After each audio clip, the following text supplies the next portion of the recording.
Irigoyenek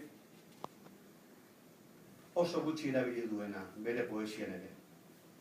Eta da, aitortzaren tonu.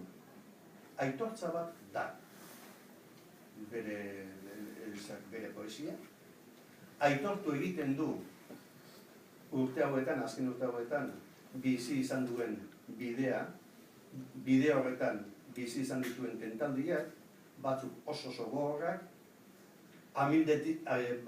bere baitako amildegitik sortutako pentsamentuak eta egonezinak, eta aitortza horien kronika da liburua. Maria Zambrano filosofak esaten du, aitortza liburua da, aitortza dela generorik zailena.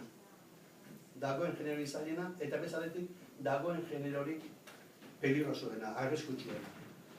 Ez zailena, aitortza egiten duena, bere buruan biluzik agertu behar duelako jendearen aurrean.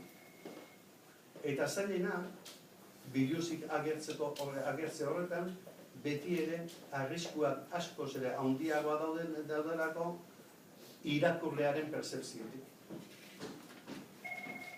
Zenbateraino egiten duen aitortza, egileak egiten duen aitortza, zenbateraino ez den, nolabait, inpudizia bat, zenbateraino ez den bere lotxak bestei erakustea diskrezio falta bat, eta hau adibidez euskaldunen artean nahiko larrian ditzateke.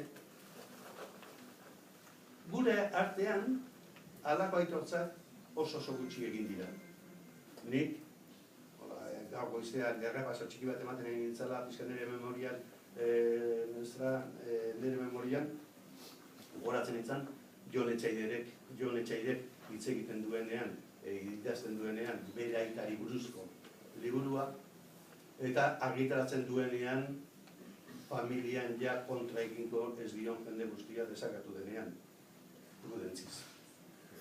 Beraz, aitortza ez da denbora errealean, baizik eta denbora pasada, argitaratu arte bintza. Eta beste aitortza bat, literaturaren aldetik, erabat paradigmatikoa dena, eta horrendik ere, goain dela, 30 urte irakurren nuenetik, unkitu egiten nagoen liburu bat, eta aldian behin liburutara itzultzen naiz, Victoriano Gandiagoaren denbora galdu alde.